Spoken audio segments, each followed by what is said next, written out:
So I've been diabetic since 2000, and I control it with insulin. I have now lost a little bit of sensation in my feet, so after working all day as a joiner, I came home and took my boots off and found a really large blister on my big toe. I then got in touch with the clinic, managed to get into a diabetic-led clinic.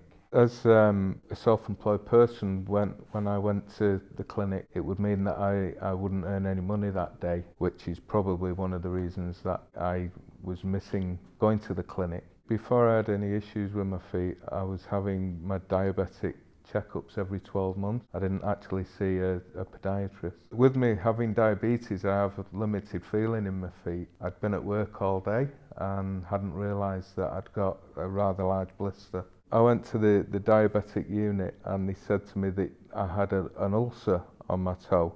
An ulcer was something that I thought you got on your tongue. To me it was a blister, not an ulcer. We wouldn't have known about the charcot foot if I hadn't come with the ulcer. The charcot foot is very disabilitating to somebody that works in the building trade. You obviously can't go to work because you can't wear any safety footwear, so you're not allowed onto a site. That's if you could even do your job with standing up all day or being mobile. The biggest impact for me was the difference that it made to my family. I've got young children that you can't play with. I spent Christmas in plaster and on crutches.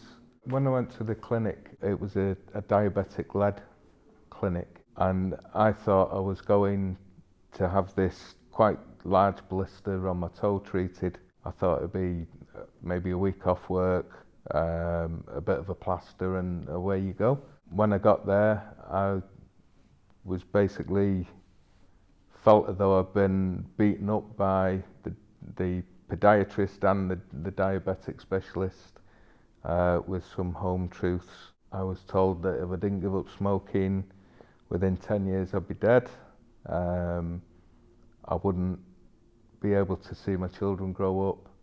There was a good chance that I could lose my leg, and there was various other issues with my diabetes that I needed to get under control. At the moment, every pair of shoes that I wear, I have to have specially made insoles to stop my arch collapsing again. My feet do feel strong, and I do think they're in a good place. So if I notice any change in my feet, as in new blisters or swellings, or even just redness showing on my feet, I need to get in touch with the podiatry unit. Living with diabetes is not just a problem with your feet. I now have issues with my eyes, where every month I have an injection in either eye to help with the lens flattening out.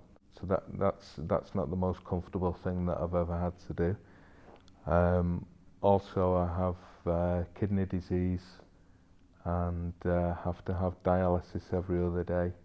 The biggest fear that I have with my diabetes at the moment is prematurely dying, not being able to see my children grow up.